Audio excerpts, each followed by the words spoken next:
వీక్షకులకు స్వాగతం. నమస్కారం. నేటి మన చైతన్య రథంలోని ప్రధాన అంశాలు. ముఖ్యమంత్రి నారా చంద్రబాబు నాయుడు గారి దుబాయ్ పర్యటన దిగ్విజయంగా జరిగింది. అమరావతిలో నిర్మించబోయే గ్రంథాలయానికి 100 కోట్ల రూపాయలు విరాళం వచ్చిందంటే ఇక పెట్టుబడులు ఎన్ని వేల కోట్ల రూపాయలు వస్తాయో ఊహించుకోవచ్చు. అటు ప్రభుత్వ ప్రతినిధులు, ఇటు వాణిజ్య సంస్థ అధిపతులతో వరుస సమావేశాలతో యుఏఈ, ఏపీ మధ్య సరికొత్త వాణిజ్య బంధానికి తెరతీశారు. రాష్ట్రంలో పెట్టుబడులకు గల అవకాశాలను పరిశీలించాలని ఆహ్వానించారు. పర్యటన చివరి రోజు శుక్రవారం దుబాయ్లో ముఖ్యమంత్రి పలువురు యుఏఈ మంత్రులను, అక్కడ వాణిజ్య సంస్థల ప్రతినిధులతోనూ సమావేశమయ్యారు. ముందుగా యుఏఈ ఆర్థిక వ్యవహారాలు, పర్యాటక మంత్రి అబ్దుల్లా బిన్ తౌక్ ఆల్ మరీతో భేటీ అయ్యారు.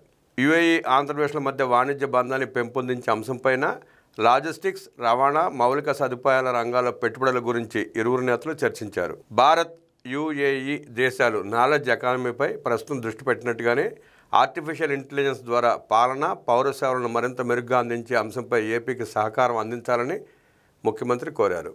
సాంకేతికంగా పౌర సేవలు, పాలనా అంశాల్లోని అత్యుత్తమ విధానాలను ఆర్టీజీఎస్ ద్వారా ఇచ్చిపుచ్చుకునే అంశంపై ఇరువురు అవగాహనకు వచ్చారు.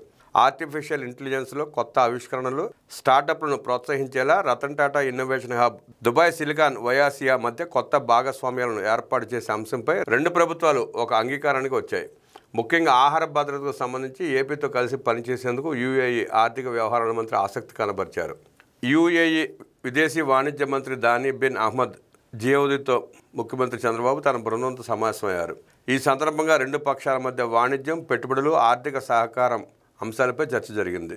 దాని బిన్ అహ్మద్ భారతదేశం, యుఏఈల మధ్య ఉన్న దీర్ఘకాలిక స్నేహబంధాన్ని ప్రస్తావిస్తూ రెండు దేశాల మధ్య వాణిజ్యం, పెట్టుబడి సంబంధాలను మరింత బలోపేతం చేసుకోవాలన్న ఆకాంక్షను వ్యక్తం చేశారు. ఫుడ్ ప్రాసెసింగ్, పునరుత్పాదక విద్యుత్ ఉత్పత్తి, పెట్రోకెమికల్స్, రియల్ ఎస్టేట్ వంటి రంగాల భాగస్వామ్యంతో పాటు ముఖ్యంగా అమరావతిలో పెట్టుబడులు పెట్టే అంశంపైన దాని ఆసక్తి చూపించారు. ఏపీలో పెట్టుబడి అవకాశాలను పరిశీలించేందుకు ఒక ప్రత్యేక బృందాన్ని ఏర్పాటు చేస్తామని దాని అన్నారు.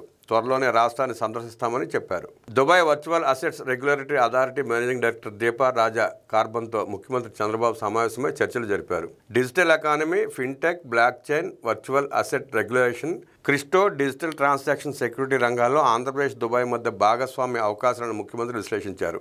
ఏపీ ప్రభుత్వం డిజిటల్ గవర్నెన్స్లో ముందంజలో ఉందని, fintech valley Visakhapatnam, Ratan Tata innovation hub వంటి ప్రాజెక్టులు డిజిటల్ ఇన్నోవేషన్కు కేంద్రాలుగా ఎదుగుతున్నాయని ముఖ్యమంత్రి వివరించారు.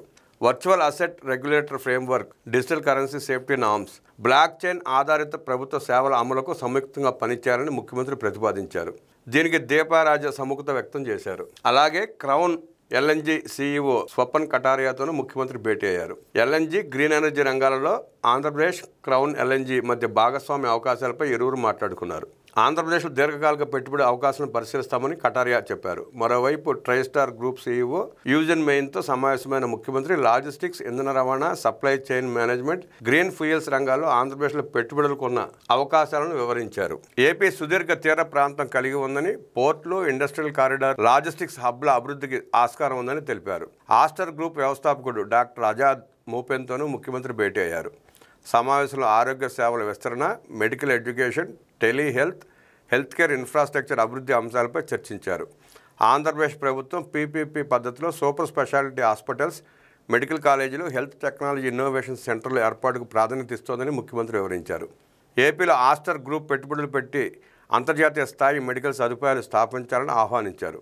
దీనికి ఆజాద్ మూపెన్ ఆసక్తి వ్యక్తం చేశారు. అపారెల్ గ్రూప్ సీఈఓ నీలేష్ వేత్తోనూ ముఖ్యమంత్రి భేటీ అయ్యారు. టెక్స్టైల్, గార్మెంట్ తయారీ, రిటైల్, ఫ్యాషన్ పరిశ్రమ రంగాల్లో ఆంధ్రప్రదేశ్లో పెట్టుబడులకు గల అవకాశాలను ముఖ్యమంత్రి తెలియజేశారు. దీనికి స్పందించిన నీలేష్ వేద్ ఏపీలో అపారెల్ మ్యానుఫ్యాక్చరింగ్, రిటైల్ ఎకోసిస్టమ్ అభివృద్ధి గురించి పరిశీలన చేస్తామని హామీ ఇచ్చారు.